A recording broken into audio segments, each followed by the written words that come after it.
ये कहानी शुरू होती है साल 900 में, जहां फ्रांस का एक राजकुमार टीबो मेल्फेटे अपनी फैमिली और अपने गुलाम आंड्रे के साथ इंग्लैंड की राजकुमारी रोसलिन के साथ शादी करने के लिए जा रहा था। इंग्लैंड का राजकुमार वॉरिक टीबो से नफरत करता है और वह उसे मारना चाहता है, तो वो एक जादूगरनी के पास जाता है और उसे टीबो को मारने के लिए पैसे देता है ताकि वह खुद राजकुमारी रोसलिन से शादी कर सके। रात को जश्न के दौरान जादूगरनी राजकुमारी के गिलास में एक जादुई दवा डाल देती है, जिससे वो टीबो को एक राक्षस के रूप में देखने लगेगी और वो टीबो को मार देगी। पर टीबो और रोसलिन अपने ग्लास बदल लेते हैं और अब टीबो को सब लोग राक्षस दिखने लग जाते हैं। टीबो गलती से राजकुमारी रोसलिन को मार देता है। टीबो को इंग्लैंड के राजा पकड़कर एक कमरे में बंद कर देते हैं और सुबह टीबो को मार दिया जाना था। टीबो का नौकर आंद्रे छुपकर एक जादूगर को टीबो के पास लेकर आता है और साथ में वो मौका पाके कमरे से कुछ कीमती चीज भी चुरा लेता है। जादूगर टीबो को बताता है कि वो रोसलिन को जिंदा नहीं कर सकता, पर वो टीबो को अपने समय के जादू से वापस भेज सकता है, जहां जाकर टीबो रोसलिन को बचा सकता है। जादूगर एक जादुई औषधि बनाता है। टीबो पहले उसे अपने नौकर आंद्रे को पीने के लिए कहता है, उसके बाद वह खुद उस दवा को पीता है। जादूगर मंत्र पढ़ता है और मंत्र पढ़ने के बाद टीबो और आंद्रे दोनों गायब हो जाते हैं। तभी जादूगर को याद आता है कि उसने जादुई औषधि बनाने में कुछ गड़बड़ कर दी। टीबो और आंद्रे जब उठते हैं तो वो महल के कमरे की जगह 21वीं सदी के एक म्यूजियम में आ जाते हैं। उनको कुछ समझ नहीं आता तो टीबो अपनी तलवार निकालकर आसपास के लोगों को डरा देता है। टीबो और आंद्रे का सामना एक कार से होता है तो वो दोनों उसे एक ड्रैगन समझ लेते हैं और वो दोनों गाड़ी पर हमला कर देते हैं।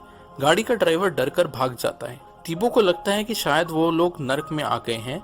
वो म्यूजियम में वापस घुसते हैं और एक चर्च की नकल देखकर भगवान से काला जादू इस्तेमाल करने की माफी मांगने लगते। तभी वहां पुलिस आकर दोनों को पकड़ लेती है। पुलिस दोनों को चोर समझकर उनका सारा सामान वापस म्यूजियम में ले जाती है। म्यूजियम की हिस्ट्री डिपार्टमेंट की हेड जूलिया मेल्फेटी उनकी जांच पड़ताल करती है। जूलिया बिल्कुल रोसलिन के जैसी दिखती है क्योंकि वो रोसलिन की वंशज है। जूलिया कहती है कि ये सब म्यूजियम से नहीं चुराया गया, बल्कि वो एकदम नया सामान लग रहा है।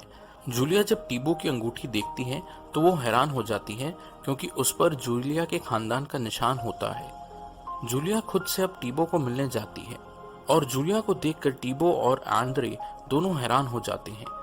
आंद्रे जूलिया के पैर पकड़कर उसको चूमने लग जाता है। टीबो को देखकर जूलिया को उसका फ्रेंच कजिन टीबो मेल्फेटे याद आ जाता है, जो कि एक एक्सीडेंट में समुद्र में खो गया था। तो वो ये बात पुलिस को समझाती है। क्योंकि टीबो की बॉडी नहीं मिली थी तो टीबो को मरा हुआ घोषित कर दिया गया था और टीबो की सारी जायदाद जूलिया के नाम कर दी गई थी क्योंकि वह उसकी इकलौते रिश्तेदार थी। उसी वक्त टीबो कैलेंडर देखता है और उसे पता चलता है कि वह भविष्य में आ गया है और राजकुमारी रोसलिन जैसी दिखने वाली औरत उसकी वंशज है। जूलिया अपने फियांसे हंटर को कॉल करती है और बताती है कि उसका फ्रेंच कजन टीबो जिंदा है। ये सुनकर हंटर परेशान हो जाता है क्योंकि अब वो टीबो की जायदाद नहीं बेच पाएगा। हंटर असली में एम्बर से प्यार करता है और वो जूलिया के साथ सिर्फ उसके पैसे को लूटने के लिए प्यार का नाटक कर रहा है। जूलिया अब टीबो और आंद्रे को म्यूजियम के बाहर ले जाती है तो वो दोनों आसपास के मशीन और शोर से घबरा जाते हैं। उसी वक्त साल 900 में सैनिक टीबो के कमरे का दरवाजा तोड़ रहे होते हैं, पर अंदर आने से पहले जादूगर जादुई औषधि पीकर गायब हो जाता है। टीबो और आंद्रे का मॉडर्न कार का एक्सपीरियंस बिल्कुल अच्छा नहीं होता। आंद्रे की हालत इतनी खराब हो जाती है कि वह हंटर के बैग में उल्टी कर देता है।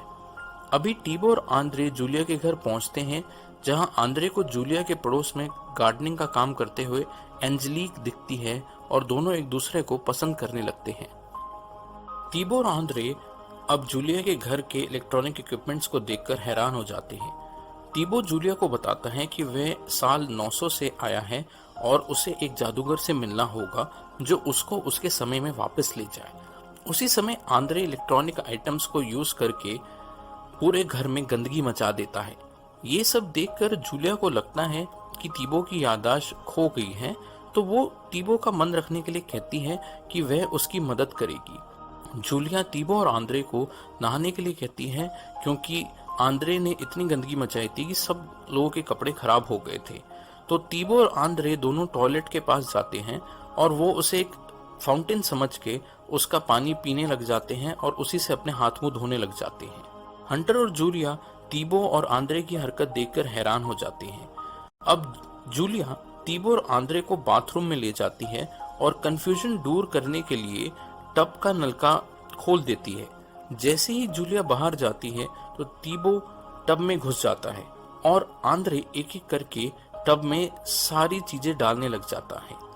आंद्रे परफ्यूम को वाइन समझ लेता है तो टीबो उसे समझाता है कि वह नहाने का ऑयल है और एक बारी में 2 लाख की परफ्यूम की बोतल टब में डाल देता है। टीबो खुद नहाने के बाद आंद्रे को भी नहाने को कहता है और अब सब लोग तैयार हो जाते हैं। जूलिया टीबो के वापस मिल जाने की खुशी में सबको डिनर पे शहर के सबसे मशहूर रेस्टोरेंट में ले जाती है। टीबो और आंद्रे रेस्टोरेंट में भी सीन बना देते हैं क्योंकि आंद्रे जो टीबो का गुलाम और नौकर है वो जमीन पर बैठकर खा रहा था और टीबो अपनी प्लेट से उसको खाना फेंकता जा रहा था। इस बात पर रेस्टोरेंट का हेड वेटर कंप्लेन करता है तो टीबो कहता है कि आंद्रे गुलाम है और वो राजघराने के लोगों के साथ एक ही टेबल पर नहीं बैठ सकता। तो जूलिया टीबो को कहती है कि उसे आंद्रे को उसी टेबल पर बैठने देना चाहिए। टीबो जूलिया की बात से इनकार नहीं कर पाता और वो आंद्रे को अपने साथ टेबल पर बैठने को कहता है। आंद्रे टेबल पर बैठकर बहुत खुश है पर उसकी आदतें अभी भी गवारों जैसी ही है। वह खाना खाकर बहुत जोर जोर से गैस पास करता है और फिर टीबो से टॉयलेट जाने के लिए आज्ञा लेता है। आंद्रे तोड़फोड़ मचाते हुए टॉयलेट पहुंचता है तो वहां यूरिनल में पड़ी नैप्थलिन बॉल को उठाकर उसे खाने लग जाता है। रेस्टोरेंट के बाहर निकलते ही आंद्रे सबको नैप्थलिन बॉल्स खाने को देता है। जूलिया और टीबो उनको खाते ही थूक देते हैं पर हंटर को ये बहुत अच्छी लगती है और वो और नैप्थलिन बॉल्स खाने को भी लेता है। उसी रात को जादूगर भी साल 2000 में आ जाता है और वो म्यूजियम में ठीक उसी जगह आता है जहां टीबो और आंद्रे आए थे। सुबह को आंद्रे घर के बाहर निकलता है तो वो देखता है कि एंजेलिक को खराब काम करने के लिए डांट पड़ रही थी। उसको ये बात पसंद नहीं आती तो वो अपना चाकू निकाल कर उस आदमी को दिखाता है जो एंजेलिक को डांट रहा था और उसे एंजेलिक से माफी मांगने को कहता है और कहता है कि उसे एंजेलिक के पैर चूमकर उससे माफी मांगनी होगी। अब एकदम से वहां टीबो और जूलिया आ जाते हैं। टीबो आंद्रे को उसकी इस हरकत के लिए सजा देना चाहता था पर जूलिया उसको ऐसा करने से मना कर देती है। तो टीबो एक दिन के लिए आंद्रे को एंजेलिक को सौंप देता है। आंद्रे एंजेलिक को बताता है कि वे टीबो का गुलाम है तो एंजेलिक कहती है कि अमेरिका में गुलामी गैर कानूनी है। आंद्रे फिर एंजेलिक को टीबो के कमरे से चुराया हुआ सामान दिखाता है तो एंजेलिक के दिमाग में एक आइडिया आता है। अगर आपको मूवी अच्छी लगी तो इसके पार्ट 2 को देखने के लिए यहाँ पर क्लिक करिए।